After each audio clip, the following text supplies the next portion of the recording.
Hi, I'm Joe. Welcome again to my YouTube channel, speaking about narcissism. In this video, I want to take a look at a topic which I would describe as being the trance-like hypnotic state of the scapegoat. How many times I've seen scapegoat targets, and it almost looks as if they're in a trance, as if they have been hypnotized. And I say this because not only when it comes to narcissism, but I've observed the human race when they are in a particular situation. They just lock themselves into that moment in time. And anything they've learned in the past, anything which might be logical and reason, which is part of, when you grow up, you learn logic and you learn reason, or you should do. All of those components go out the window because when they're in this situation, they don't think logically. They think emotionally. There's this cognitive distortion, a defense mechanism. It's called emotional reasoning. When you think with your emotions, you don't think with your intellect, which is another defense mechanism, but it's a higher grade defense mechanism. But when people are emotional beings, it's almost impossible to break them out of that. If a human being is getting from the outside world something which makes them feel safer, makes them feel secure, makes them feel as if there is a footing underneath them that they can fall back onto, somewhere where they can be supported, lifted in this very hard existence, they will rely on that and not think about other ways of doing things which involve things which are not emotional. So, for example, when it comes to a narcissist will seize upon somebody who they see as being insecure. They see as being somebody who doesn't feel safe in this world.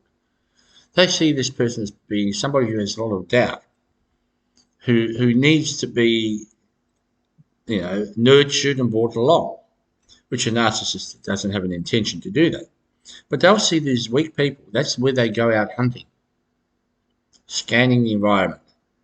Who are the weaklings that need to feel safe and secure in this world so that I, the narcissist, can latch onto them? When I latch onto them, I will pretend to give them safety and security, at least at the start. Tie them up, make this person feel as if they are now wanted and accepted.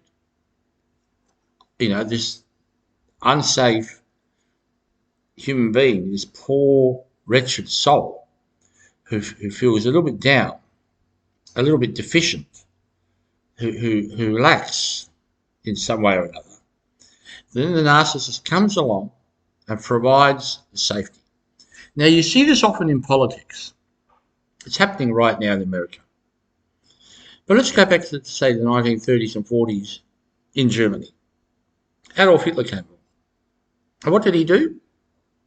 He played as if he was one of them. And he played this nationalistic figure, that he's supportive of this poor place called Germany, how we are being threatened by the outside. There was no threat. And I'm here to protect you. I'm here to give you safety. I'm here to give you security. And it's us against them. So what do people hear? I feel safe now. I feel secure. I feel as if I'm being wanted and accepted. I feel as if this person has my back and I can proceed through life in a way which is going to be more solid because now I've got outside support. Because I can't do it by myself. But this person's come along and he cares about everybody. We are the victims. He's a victim. And he's going to lead us to the promised land. He's going to provide me emotional security I need. The same with a narcissist. The narcissist will seize upon the weak and provide them with a sense of this feeling of, oh, I'm being cared for. This person cares about me. I feel so emotionally better now. So, what happens when the scapegoat is with the narcissist? The narcissist is now getting to the stage where they have groomed, idealized, provided safety and security, or a feeling of safety and security to this target, the scapegoat. And so the narcissist is getting to the stage where they're going to flip the switch and go into the abusive component. So what happens when that time comes? What happens in the life of the scapegoat when the narcissist flicks the switch and changes from being this knight in shining armor, or this wonderful female in shining armor, to come along and is now providing acceptance, safety and security to this vulnerable individual, the scapegoat? What's going to happen when the narcissist flips the switch? What does the scapegoat think? What's going on here? Oh no, it must be an aberration, because this person, oh no, I know they love me. I know they love me. I know they accept me. I know they validate me, because I've done it all the time before. So, it's just, it's just one of those things. He's had a bad day at work. So what happens is the emotional trance, the hypnotic state that the scapegoat has been placed under by this creature, the narcissist, who's groomed, blood bond, idealized the scapegoat to such a state where the scapegoat is now in this trance. So now that when the switch is flicked and the narcissist becomes the abuser they are, the scapegoat is in the trance. They don't see it, or they don't want to see it. Why? Because it takes away their emotional security. If the scapegoat then admits to themselves, no, the things have changed.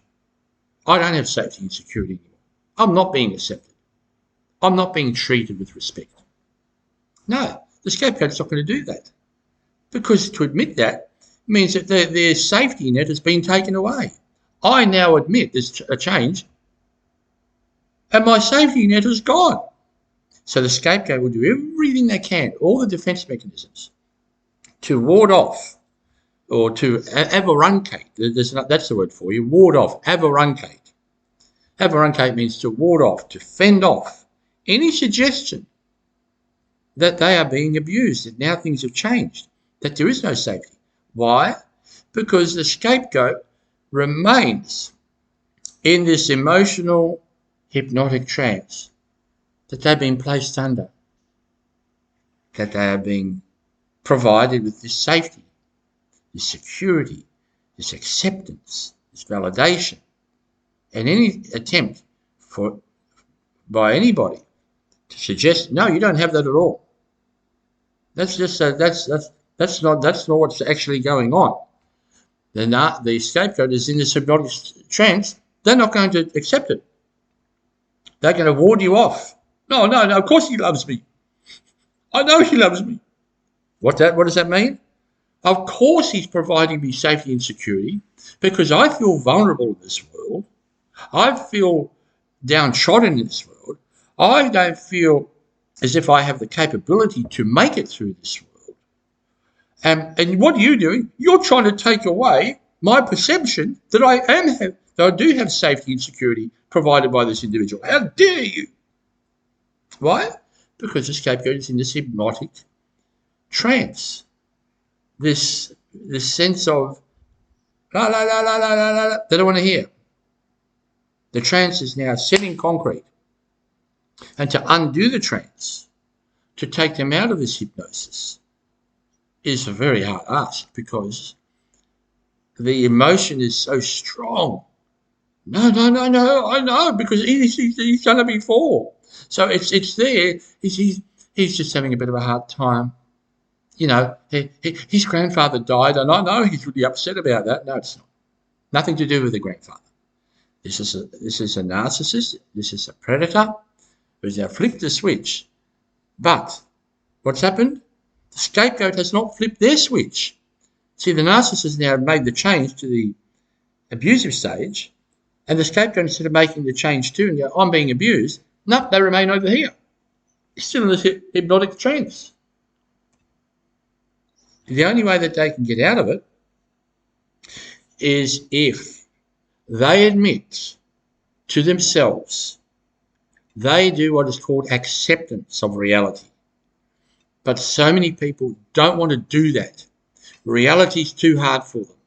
They will prefer to remain in this hopeful hypnotic trance that all is well because I'm being accepted, when you're really not. You're being abused. And it's time that you got out of this hypnotic trance, stop living in the moment, use all the other times that you've gone through, learn from that, and don't just live in this emotional hypnotic state in the moment, trying to get this stability back. You've got to provide your own stability.